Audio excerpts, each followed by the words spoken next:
Shalom semuanya. Kali ini saya akan berbicara tentang kekudusan hidup. Ada ayat firman Tuhan di Ibrani 12 ayat 14 berkata, "Berusahalah hidup damai dengan semua orang dan kejarlah kekudusan, sebab tanpa kekudusan tidak seorang pun akan melihat Tuhan." Jadi judul pada video saya kali ini diambil dari ayat firman Tuhan ini. Tanpa kekudusan, tidak seorang pun akan melihat Tuhan.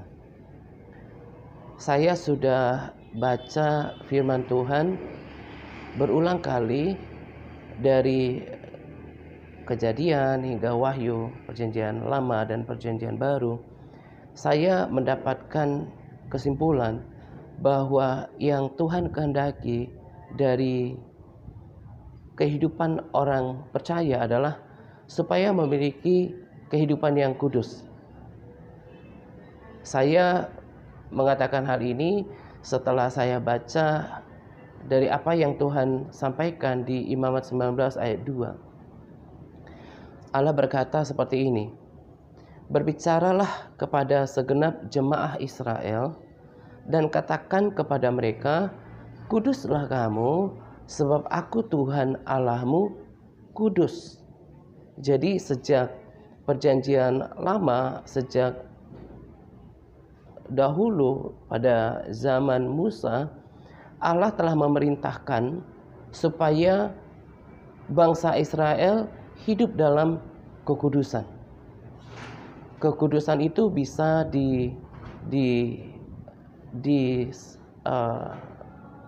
disamakan dengan kesucian hidup. Hidup yang bersih, yaitu hidup yang terpisah dari segala bentuk dosa.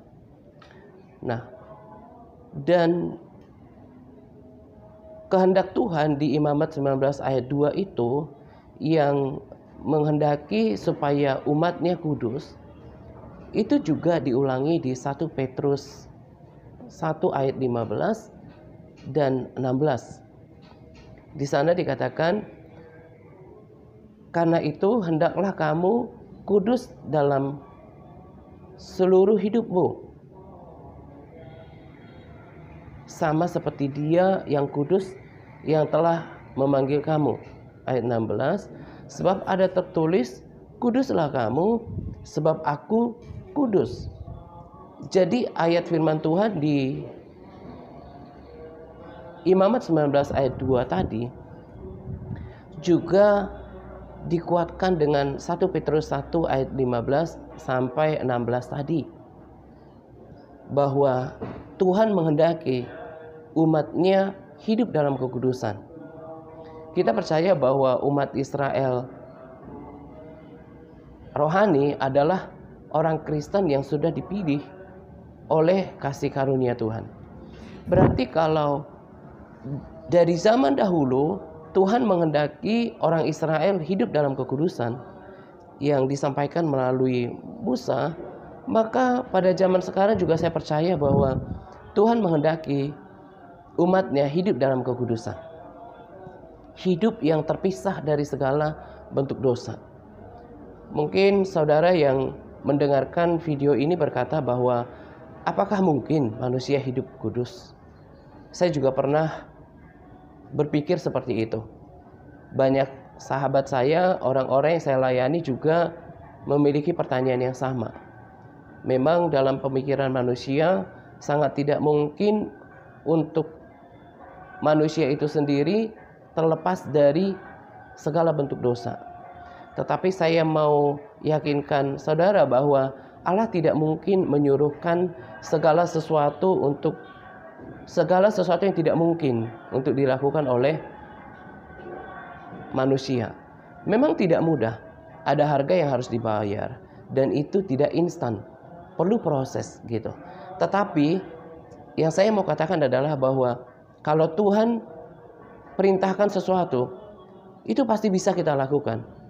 Namun satu hal yang perlu diingat adalah mengandalkan kekuatan daripada Roh Kudus. Nah, tadi saya sudah katakan bahwa sejak perjanjian lama juga Tuhan sudah katakan kepada Musa supaya umatnya hidup kudus. Kenapa? Karena Allah itu kudus. Dia tidak bisa bersentuhan dengan dosa. Jadi betul apa yang dikatakan oleh Ibrani 12 ayat 14 tadi, bahwa tanpa kekudusan tidak seorang pun akan melihat Tuhan. Tadi saya sudah katakan bahwa akan ada banyak mungkin pertanyaan dari orang-orang yang mendengarkan video saya ini, yang berkata bahwa apakah mungkin bisa hidup kudus? Saya mau katakan bahwa bisa. Butuh harga dan perlu proses. Firman Tuhan sudah sangat sempurna menjelaskan semuanya, menuntun kita untuk menjadi pelaku firman Tuhan. Jadi ketika Tuhan suruhkan untuk bangsa Israel hidup dalam kekudusan di Imamat 19 ayat 2 tadi, lalu diulangi di 1 Petrus 1 ayat 15 sampai 16, dan 1 Petrus 1 ayat 22 memberikan caranya. Saya membaca firman Tuhan, dan satu ayat yang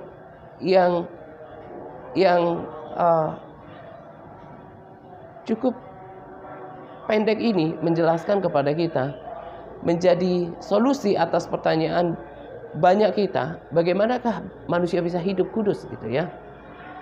Di 1 Petrus 1 ayat 22 berkata, karena kamu telah menyucikan dirimu oleh ketaatan terhadap kebenaran.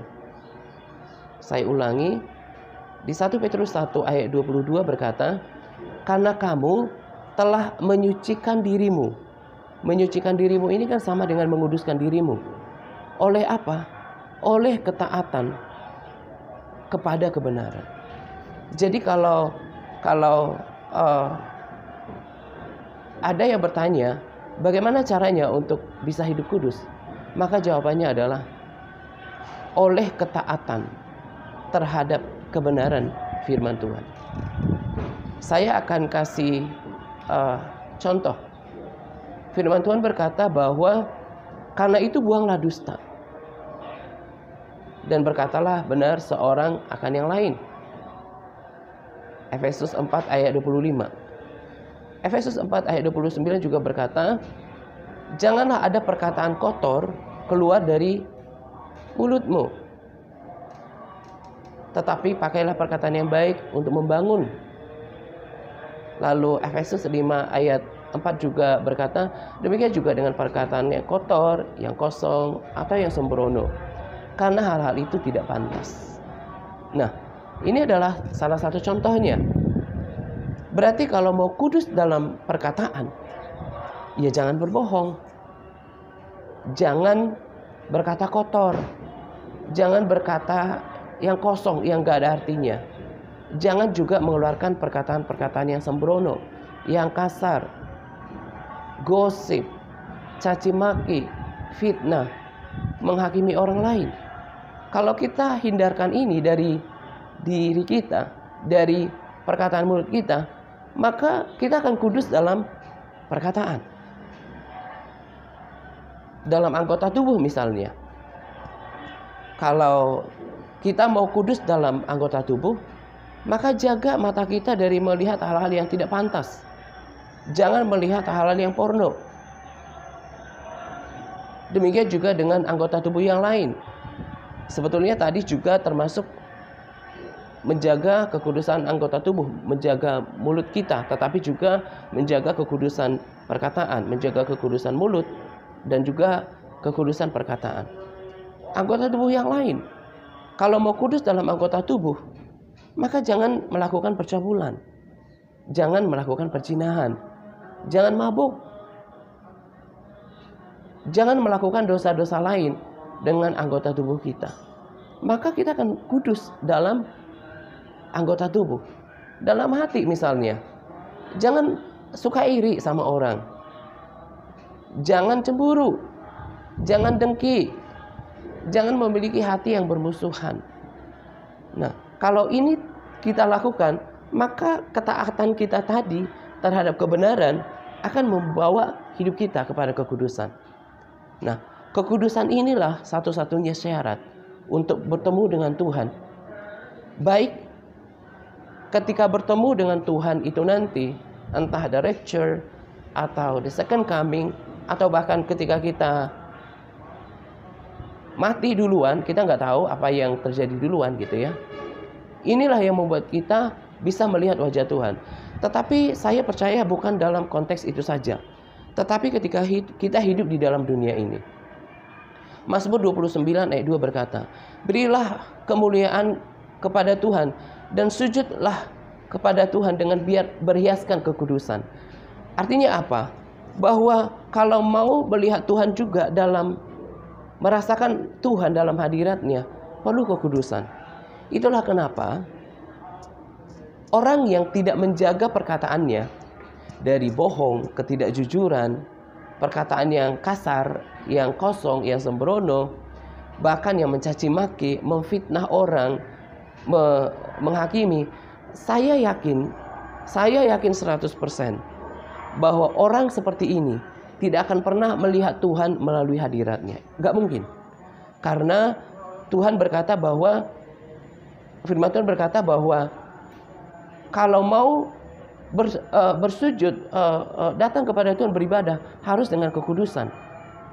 Saya nggak percaya juga bahwa orang yang menyimpan amarah di dalam hatinya, yang menyimpan kebencian, iri hati, panas hati,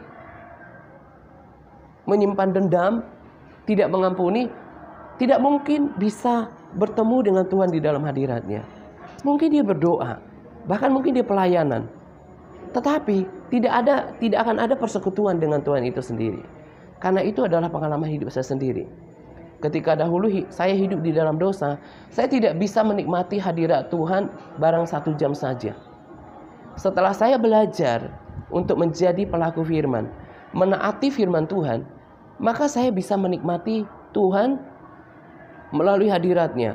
Saya bisa rasakan damai yang dari Tuhan, sukacita yang dari Tuhan. Tidak mungkin orang yang melakukan percabulan, melakukan perzinahan, suka menonton pornografi, melakukan onani dan masturbasi, lalu berdoa bertemu Tuhan melalui hadiratnya. Saya nggak percaya itu. Maka inilah yang membuat orang Kristen tidak bisa bertemu Tuhan yang konon katanya hidup di dalam hadiratnya. Kenapa? Karena tanpa kekudusan, tidak seorang pun akan melihat Tuhan. Baik tadi saya katakan oleh pertemuan dengan Tuhan, entah ketika rapture, the second coming, atau ketika kita mati duluan, maupun ketika kita membangun persekutuan dengan Tuhan di dalam hadiratnya. Tidak akan mungkin. Maka tak heran bila orang Kristen kebanyakan yang masih berkompromi dengan dosa, yang belum menjaga kekudusan hidupnya, baik dalam perkataan, hati, anggota tubuh, tidak bisa menikmati hadirat Tuhan. Tidak bisa bertemu dengan Tuhan yang konon akan mengubahkan kita ketika kita berada di dalam hadiratnya. Jadi, saudara, bahwa kekudusan itu adalah sesuatu yang teramat penting dalam kekristenan kita. Firman Tuhan tadi katakan bahwa kejar kekudusan. Berusaha dengan segenap hati, segenap kekuatan, segenap jiwa untuk kudus dalam perkataan. Belum lama ini saya difitnah orang macam-macam. Saya bersyukur untuk proses Tuhan dalam kehidupan saya selama 4 tahun ini. Kalau dulu saya mengakui tahun 2016, ada juga orang-orang tertentu yang memfitnah saya, menuduh saya. Saya masih hidup dalam kedagingan dan menyalahgunakan posting rohani untuk menyerang. Tetapi sekarang saya bersyukur dari 2016 sampai sekarang, Tuhan proses saya, dan sekalipun orang memfitnah saya, menuduh saya macam-macam, saya bisa menjaga hati saya, menahan hati saya untuk tidak counter, tidak membalas, tidak marah, tidak membenci atau menyerang. Kenapa? Karena firman Tuhan telah mengubahkan saya, persekutuan saya dengan Tuhan telah mengubahkan saya. Inilah praktek hidup bagaimana menjaga kekudusan hati. Secara daging saya pengen ngebalas gitu ya. Tetapi saya mau menjadi orang yang hidup kudus. Karena saya mau bertemu dengan Tuhan, saya mau berkenan di hadapan Tuhan. Harganya tidak mudah, saudara. Ketika kemudian orang menuduh kita, memfitnah kita. Tetapi saya mau menjadi pelaku firman. Firman Tuhan berkata, jangan membalas kejahatan dengan kejahatan. Ampunilah. Inilah yang menguduskan hidup saya. Kalau saya kemudian terpancing untuk menyerang, maka selain menimbulkan dosa, itu juga akan membuat hidup saya tidak kudus. Nah, karena itu melalui video ini saya mau katakan kepada saudara, kiranya saudara mengerti bahwa kekudusan itu hal yang sangat penting dalam kekristenan. Sebab tanpa kekudusan, tidak seorang pun akan melihat Tuhan. Lalu saya mau pesankan melalui video ini, kejar kekudusan. Kejar kekudusan. Berusaha untuk mendapatkannya.